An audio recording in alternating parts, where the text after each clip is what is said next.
Vince Algar is the Managing Director of Australian Vanadium.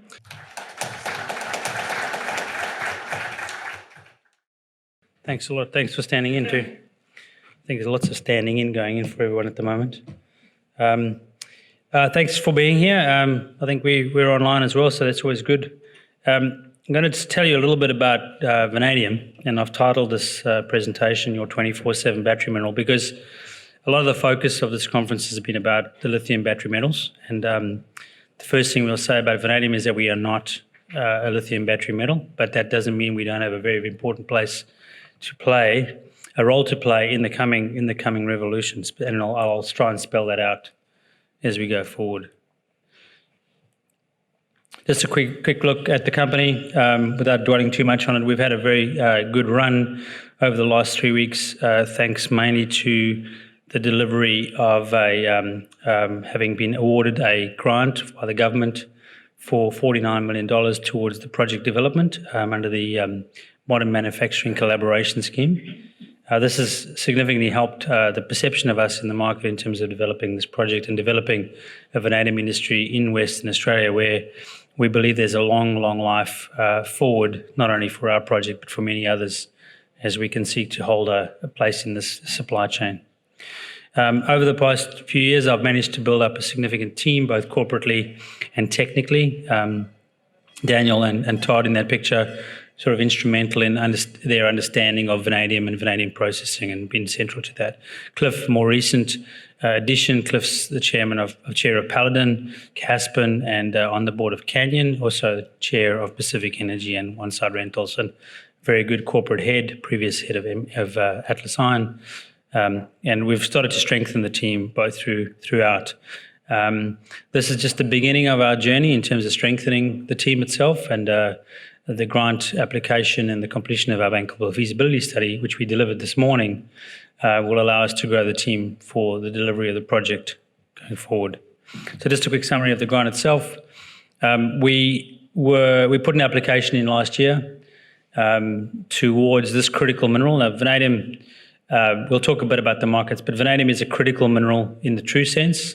It has an overlay of being a very important future battery mineral for long duration storage, which is a key part of the goal to net zero. But let's look at its criticality, and the government's award in this particular category was around the criticality of vanadium. We've incorporated a number of things in that grant around collaboration, which is a key part of it, and we've collaborated specifically on hydrogen delivery with ADCO and on the recovery of nickel, cobalt and copper from the tailing stream at AVL with Briar Resources Limited. So some very interesting things. In construction, about 740 jobs, about half of that in full production. So we're entering a very exciting phase for the company, and that's been recognised by the recognition of this particular grant. I won't dwell on this. This is in the market this morning, but effectively we've put it out on paper, plus or minus 15% study. It shows that the project is robust. It's particularly robust and strong in the current vanadium price. So at $12, which is the $12 per pound. Just remember that's a fairly large number at 26 odd dollars per kilogram, $26,000 a ton. This is important stuff in terms of value. So it generates a lot of money on the annual basis and all throughout its life. But in the case that the vanadium price starts to move, this is the best leverage you can get to this commodity. And it'll move because of two reasons: the demand for it as a critical mineral and the shortage of supply from certain areas in the world, and also its need in the growing battery space. Through the last few years and leading up to the delivery of the study, we've partnered with a number of different people. Those include government organisations, bodies, lead agency and a major project status, and then also some of the battery companies and the amazing depth of technical consulting capability here within our very own town. Vanadium has some very interesting characteristics, and as a company, we're focusing on not only the scope 1, 2 and 3 needs of the company to make it an ethical investment opportunity, but also on what the metal does out there in the world. And that little table, I encourage you to go and have a look. If you pick up this presentation online, at the papers by the team at Texas A&M University on the impact of vanadium on the carbon chain is pretty fundamental and really, really amazing how much vanadium in steel actually impacts carbon consumption. We're obviously very involved in what we're doing on the ground, and that's a strong part of what we're doing going forward, both at our processing plant site near Malawa, Geraldton, and at Meekatharra. A little bit about vanadium for those who don't know, and why is it at a battery metals conference. So the vanadium battery market is primarily driven by its consumption in high-strength, low-alloy steels and specialty steels. Now, those are used to keep the lights on, if you like, around the world, and there's a vanadium used just about in every part of your day, but you don't really know it, whether you're picking up a tool or making your house stay standing, or whether you're using some parts of your vehicle that might have vanadium steel inside. So vanadium is used in a number of different aspects. But it's also used in critical applications in titanium vanadium alloy steels, which are used in jet engines, for example, or turbine blades and other parts of aircraft. It is used in chemical catalysts, for example, to make acid. But the growing side of this market is really where we really want to put a lot of our effort in, because the vanadium flow battery, an Australian invention, is a real opportunity to do some load shifting at the real level to close the gap for net zero on operations around the world that are heavily dependent on fossil fuels. And the technology itself is robust, it's advanced, it's available today, and it can fill that gap in a way that other things can't, because it deals with a long duration where other things don't. Globally, vanadium comes out of China and a bit out of Russia, Brazil, and South Africa. For those who know politics, those are countries that are often analysed together as BRIC countries or BRICS countries. And that puts the supply chain argument very strongly in play. A lot of the Russian supply from Evraz is travelling into Europe and into North America, which, as you can imagine, makes things really complicated right now. So there is a supply-demand imbalance in the world right now in terms of vanadium. Declining production in South Africa doesn't help necessarily due to productivity. So we see a huge opportunity for Australia as a repository of significant vanadium resources to develop industry, to start to control a decent chart of the supply chain, and to play an important part not only in our time zone but also globally with our trading partners. The vanadium price is somewhat scary to some, but it's great if you're in production, so that's our next step. We favour a $10.50 price per pound, which is what we used in our as our base case for our bankable feasibility study. The long-term price is around $9 inflated. The current price is over $12, and those you can see from the red line where we sit in terms of our operating cost for the project right now. This slide really puts it in a nutshell. The blue in this graph is the vanadium world with steel. The red is the vanadium world with the batteries added to it. And you can see where the world's current production sits in that top line and where AVL's production sits. So there's more than enough room in this place, in this market for growth. Primary vanadium producers are going to be really, really important in this setting, absolutely critical, because new vanadium production from secondary sources is expensive and it's hard to get at because it relies on the primary to be economic enough to go ahead. So there's a gap there. It's not all us, but there's a gap in there. You can see from that new capacity coming from primary production. I was just doing some reading this week, and Algar Resources commenced production in about 2014, about 10 years ago. That was the last primary vanadium production to come online in the world. So we're due another one, and AVL is in a good position to be that next one. Just a quick look at the geography of our project. We've chosen through iteration of PFS 1 and 2 from 19 and 20 to shift our processing plant component closer to the natural gas pipeline around between Malawa and Geraldton. And that was a strategic move for us. It opens up a whole lot of opportunities for us, one of which is a community based reason, which is in the philosophy of the company, to grow a stable workforce for a long life operation out of Geraldton and in the surrounds. Fly and flood cultures are what they are, not necessarily conducive to family life, mental health, all the other things we all know about. We can't stop that entirely, but we can make a dent in it. And Geraldton's a great place to live, as is the country around the wheat belt. So locating our processing plant there, which will be with a 25-year minimum life and extending, gives us that. Apologies, it's on my phone, somebody else's.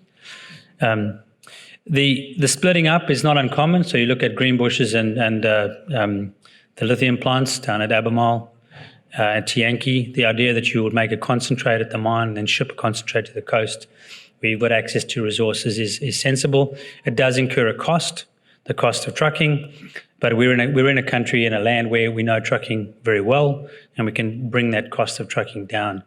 One of the big opportunities is obviously to bring that trucking down, not only in terms of cost, but in terms of its carbon footprint, and something we'll be doing later on. Again, just a quick summary of the project metrics I've mentioned before. It's based on a resource, an ore reserve of 30 million tonnes out of a total resource of 240 million tonnes, of which we focus specifically at the high-grade component, giving us about a 5 to 6% market share in today's market for over 25-year mine life. So costs and capital costs and operating costs have gone up in this bankable feasibility study, and that's not unanticipated, given that we're in a very, we've done the study in a very, very inflationary environment. We don't think that inflationary environment will hold, but nevertheless, we've put out an honest estimate, and we'll work our way back to much, much lower operational costs as we get down the building end of this thing. The deposit itself is a layered magnetite, of which there are many throughout Western Australia. We're blessed with those. They are the primary source of vanadium ore around the world, both in China and around the world where we talk about primary production. And Western Australia has plenty of opportunities to both commercial and sub-commercial opportunities for this. The ore body at the Australian Vanadium Project is specifically quite thick at the base, and we've only chosen to process that lower layer and a little bit of the second layer where they come together, primarily because of we're targeting low silica concentrate to minimize our impact on our secondary process of extraction. Just a quick look at the mining layout where we've set this in place. The BFS document outlines this in detail about how all this is going to work. So I encourage you to have a good read. It's actually not a bad read. I've read it about 1,000 times, I can tell you, in the last week or two. So you'll probably have a fresher look at it and enjoy it in your own way. Another side of this, and part of the collaboration grant actually, is the nickel, copper, cobalt stream that comes from this. We've partnered with Briar Resources, who hold some mineral rights on our ground, because there is a cobalt nickel copper stream that comes out of a sulfide feed that ends up in the tails when we take our magnetic separation. Very interesting. Now the grades on that resource look very low, but remember these are now appearing as a free material from the processing side. So we've shown that we can produce a very handsome concentrate, one with a 1-to-1 nickel cobalt ratio. It's also an exploration sort of challenge to find better material in the area, and we noted that one of our nearby competitors' colleague companies have actually made a nickel hit, not far from us, in the footwall of our rocks, not far from this deposit. So there's some very interesting things going on in these deposits, and because they're such massive repositories of metal, these VTMs, we've got to keep looking for what's inside them. Just a quick picture. This rock is actually sitting at the front booth, but I'll just pull this up. I don't really use it much because I just like looking at that rock so much. It's a coarse-grained, massive magnetite. It's special. There's a lot of it, and we've used it as the primary objective here. But it gives us, we've been learning on it for the last few years, really getting stuck into it, and we believe we've reached a point where we can bring it into production. But what is this about the battery market that is so interesting about vanadium? So vanadium's in steel, we've learned all about that, but what is going on in this battery market?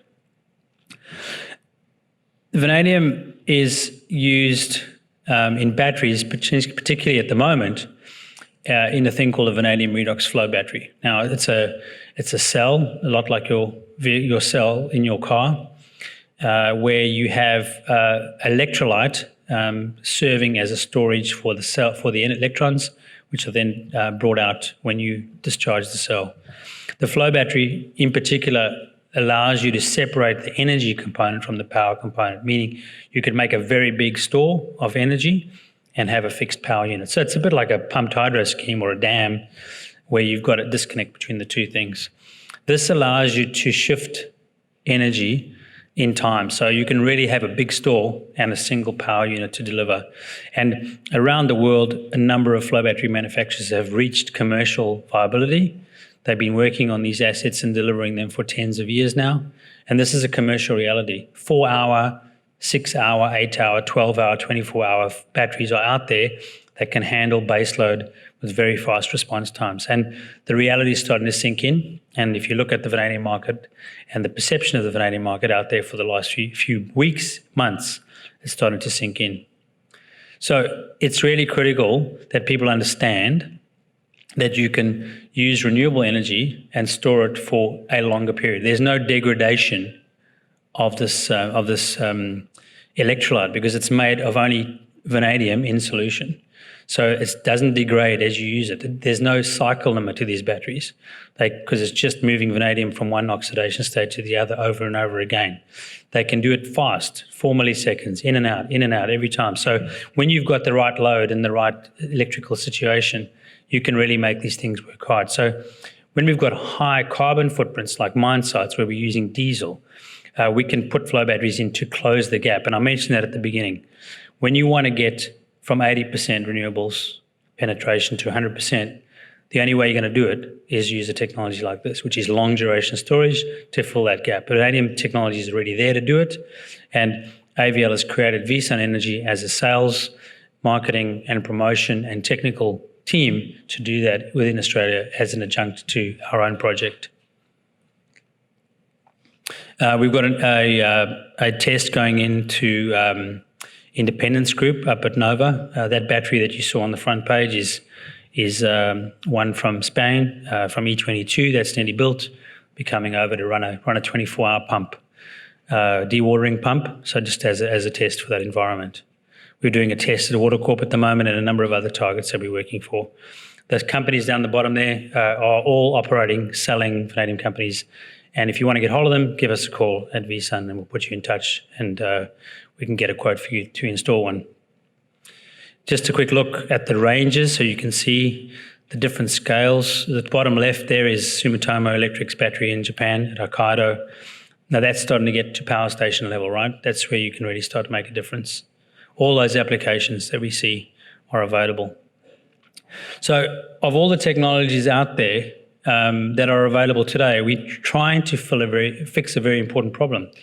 I've heard it over and over again. How do we get to net zero when we've got large reliance on fossil fuels on these mine sites and other places?